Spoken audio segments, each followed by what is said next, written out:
I stole $200,000 from Pablo Escobar and lived to tell the story. I am the only person in the history of Colombia who can say that without lying or being dead. And nobody knows it to this day, because those who knew are no longer alive, and those who suspected learned that doubting me was more dangerous than ignoring me. The boss moved heaven and earth looking for me for 3 years, sent his best hitmen, and offered rewards that could have bought entire towns, and I kept living, hidden 40 minutes from his estate in El Peñol, breathing the same humid mountain air of Antioquia while he burned with rage without being able to find me. The cruelest irony of all. The man who controlled 80% of the cocaine entering the United States. The man who had more money than the Banco de la República, the man who made presidents and generals tremble, could never find a thin accountant from Aranjuez who learned to add before learning to walk. I was born in 1954 in a house of rotten planks in the Aranjuez neighborhood, when Aranjuez was still pure mud and hardship. It was a wooden house with a tin roof that sounded like shrapnel when it rained, with a dirt floor that my mother swept 3 times a day, as if that would turn it into tile. We were 7 siblings sleeping in 2 beds, taking turns on the good mattress that only had 3 broken springs. My father, Ernesto Velez, worked in a textile factory in Bello. He left at 4 in the morning and returned at 8 at night with his hands dyed indigo blue, which never left his fingernails until the day we buried him. My mother, Doña Carmen, washed other people's clothes in the communal washhouse on the block, and I accompanied her from the age of 5, carrying baskets heavier than I was. The smell of lye soap and dirty water from the Medellin of my childhood sometimes comes back to me when it rains. That smell of clean poverty only known by those who grew up with nothing but with dignity. At 7 years old, I discovered that numbers spoke to me. Not a metaphor, man, numbers spoke to me. My mother sent me to buy half a pound of rice and a quarter of panela from Don Bernardo, the shopkeeper on the corner who had a glass eye and always smelled of aguardiente. I gave him the 40 centavos my mother had given me, and Don Bernardo gave me back 12 centavos in change. I stared at the coins in my hand, and something didn't add up. Something itched in my head like a splinter. The rice cost 22 centavos. The panela, 30 centavos. That made 52. I had given 40. There should have been no change. I looked up and told Don Bernardo he had given me too much change. The old man froze, his good eye wide open like a fried egg. He took out his ledger, checked, and indeed he had made a mistake. That night he told my father I was special, that I had a talent for numbers, that I should study accounting. My father laughed with a dry sound like wood breaking in Aranjuez. Children didn't study accounting. In Aranjuez, children learned to survive. But the numbers kept speaking to me. At 12, I was already keeping the accounts of the shopkeeper, of Don Aurelio's butcher shop, of Don Pacho's workshop, where they repaired old radios. At 15, I could calculate percentages in my head faster than any calculator. At 18, when I graduated from night school while working in a sock factory during the day, the school director called me into his office. He told me I had talent, that I should study at university, that he could get me a partial scholarship. I asked him how much the other half of the tuition cost. When he told me the number, I laughed, just like my father had laughed 10 years earlier. In Aranjuez, numbers were used to count what we didn't have, not to dream about the impossible. At 19, I got a job in a spare parts import company in downtown Medellin, a small office smelling of motor oil and carbon paper. My job was simple: keep the accounting books, balance invoices, make sure the numbers said what the owner wanted them to say. I learned quickly that legal accounting was a joke, that all companies had 2 books, the real one and the one for show. I learned to move numbers from one column to another, to make losses look like profits, and profits look like losses depending on what was convenient. I learned the secrets the rich used to stay rich while we stayed screwed. At 23, I was already the best accountant in the import company. but I was still earning 120,000 pesos a month, barely enough to help my mother with groceries and pay rent for a room in Manrique. I spent 4 years in that company watching the owner, a bald fat man named Hernando Mejia, arrive every Monday in a new car while I took the same overcrowded 6 a.m. bus. 4 years watching his wife spend in one lunch what I earned in a month. 4 years learning everything I could about how real money worked. Big money, the money that moved the country while we fought over crumbs. The rage grew slowly, silently, venomously. Every time I balanced Hernando Mejia's fake books, every time I saw the real numbers of what he stole in taxes, every time I calculated in my head how much of that money would belong to me if the world were fair, the rage became denser, heavier, harder to ignore. In 1979, everything changed. A man arrived at the import company on a Tuesday in August, when the midday heat made the air feel like hot soup. Tall, thin, with a military trim mustache, dark skin burned by the sun of farms not meant for growing coffee, cream-colored linen suit, a gold Rolex watch that shone obscenely under the fluorescent light, Italian shoes that cost more than 6 months of my salary. He called himself Rodrigo Murillo, although later I learned everyone called him El Flaco Murillo, and he had a Paisa accent, but with money, lots of money. The kind of money that changes even the way a man pronounces words. He walked straight into Hernando Mejia's office, stayed inside for 40 minutes, and when he came out, he stopped in front of my desk. He looked at me the way you look at a horse before buying it, evaluating, calculating. "Are you the accountant?" he asked. "Yes, sir, the one who keeps the 2 books." I felt cold sweat running down my back. Nobody talked about the 2 books. Nobody acknowledged they existed. But El Flaco Murillo said it like someone commenting on the weather, without lowering his voice, without looking around.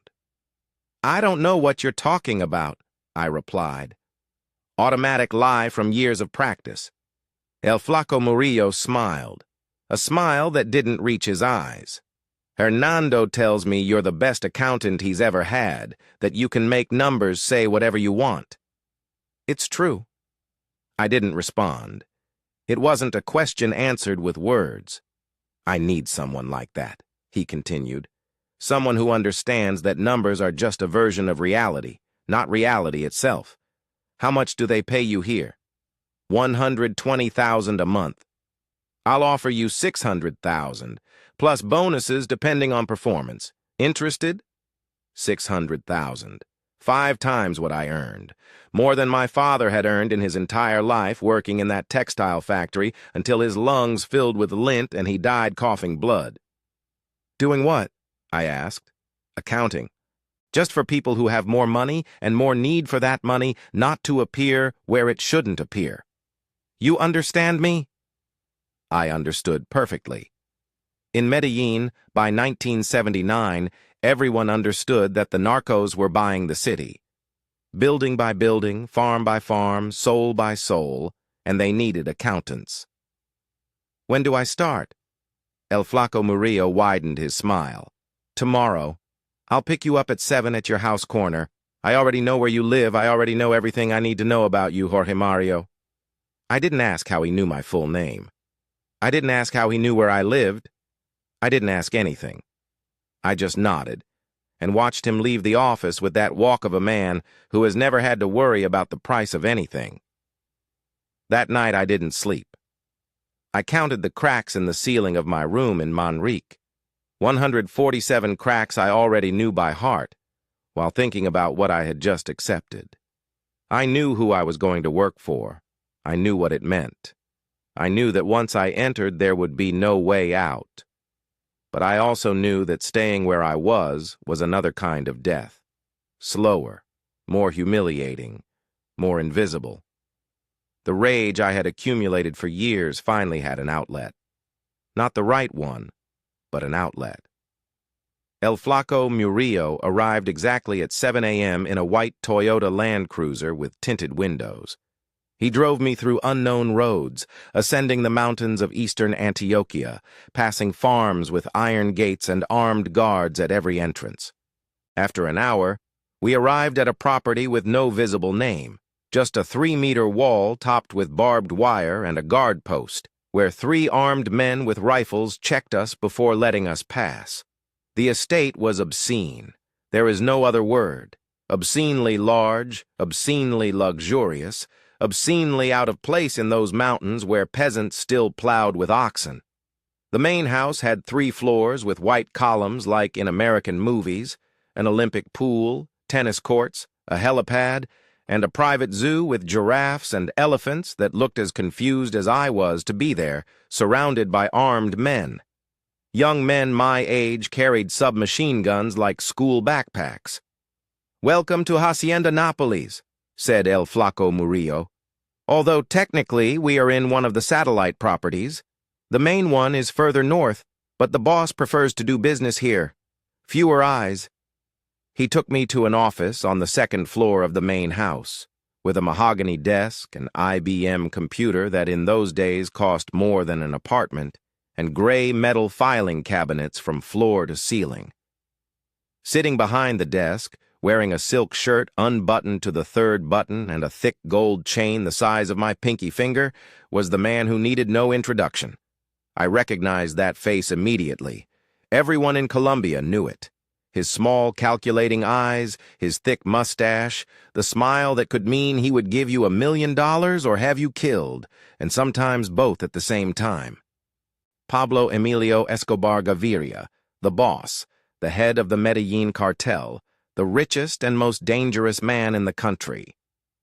"So you're the prodigy accountant," he said without standing up, without shaking hands, without any of the formalities normal people use to meet each other.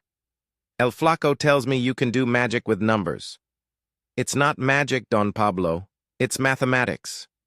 Escobar laughed, a short, dry laugh that sounded like a gunshot. "I like it. Direct. No sucking up. I'm tired of suck-ups telling me what I want to hear. I need someone who tells me the truth, even if the truth is ugly. Can you do that?" "I can do that." "Because I have a problem. A numbers problem. I have more money than I can count, literally. More money than I can store. More money than I can spend. More money than I can put in any bank in the world without the gringos starting to ask questions. I need someone to help me organize that money, move it, make it disappear from where it shouldn't be and appear where it should be. You understand?" "I understand, boss." "El Flaco will pay you 1,000,000 pesos a month plus 2% of everything you manage to launder without it being detected. If you're as good as they say, you'll be a millionaire in a year.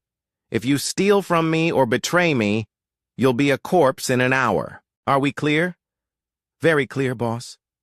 "Welcome to the cartel, Jorge Mario." They assigned me an office in that same estate, a small room with a desk, a computer, and access to the accounting books of a dozen shell companies the cartel used to move money. During the first weeks, I only observed, studied cash flows, laundering routes, banks in Panama and the Bahamas that received deposits without asking questions. I learned how the business worked from the inside. The numbers were demonic, not exaggerating, demonic. In my first week, I saw more money pass through the books than the entire budget of the Department of Antioquia handled in a year. Billions of pesos, hundreds of millions of dollars. Amounts that didn't fit in the head, that didn't match any normal concept of wealth. Pablo Escobar wasn't rich. Pablo Escobar was a parallel economy, a country within a country, a complete financial system with its own rules, its own banks, and its own accountants like me trying to make sense of the chaos. My job was simple in theory, but impossible in practice. I had to take that river of dirty money and turn it into clean money. I had to create fake companies that generated fictitious profits to justify real money. I had to buy properties under front men's names, invest in legitimate businesses as cover, move funds between accounts in 5 different countries so no one could trace them. It was like trying to organize a hurricane with a rake, but I was good, very good, better than El Flaco Murillo had promised, better than Pablo himself expected. In 3 months, I reorganized the cartel's entire laundering system, creating a network of 47 shell companies in Colombia, Panama, Costa Rica, and Miami that moved money with efficiency no auditor could detect. I reduced laundering losses from 15% to 3%. I saved the cartel more than $20 million in the first year just by optimizing transfer routes. Pablo was delighted. He raised my salary to 3 million pesos a month plus 5% commission. He gave me an apartment in El Poblado, Medellin's most exclusive neighborhood, and a new Mazda. He introduced me to his associates as his personal accountant, his number magician, his financial genius. I smiled, nodded, and kept working 18 hours a day, because while Pablo saw a loyal employee, I saw something completely different. I saw an opportunity. The idea came in my 6th month while reviewing statements from one of our shell companies in Panama. The cartel moved so much money so fast, through so many channels, that no one kept real track of everything. Not even Pablo, especially not Pablo. And I was the only one who saw the full picture. And money was being lost. Not through theft, but inefficiency, errors, delays, exchange fluctuations, losses nobody noticed. And I could make them disappear in one column and reappear in another that only I knew. The plan was simple. Every transfer, I would round down. If it was 1,247,832, I would report 1,247,000. If a return was 12.7%, I would report 12%. Fractions, pennies, amounts so small no one would notice. But fractions, accumulated over months, over years, would become a fortune. While the cartel fought over territory and routes, I would build my own invisible empire, cent by cent. That was the plan. I just needed patience and time. 2 things I had plenty of. I started in January 1980. Small, cautious, testing limits. First week, 3,400. Second, 4,200. By March, 15,000 to 20,000 weekly. By June, I had 40,000 in a Cayman account. By December, almost 1 million. Everything was in order. Pablo was happy. I kept smiling, kept pretending, but in the shadows, I was the most patient thief in Colombia. The only problem was physical cash. I needed a place to store it. I found it in my Uncle Aurelio's farm in Santa Elena, a forgotten basement under an old coffee processing building. I reinforced it, installed a hidden steel door. Between 1980 and 1984, I worked like a monk, reorganized everything 3 times, saved hundreds of millions, built my own fortune in silence. By 1984, I had $47 million hidden. Then everything changed. April 30th, Rodrigo Lara Bonilla, Minister of Justice, assassinated. The state responded. Raids, extradition. Pablo went into hiding. Paranoia took over. That's when I met Margarita Restrepo, and everything began to fall apart.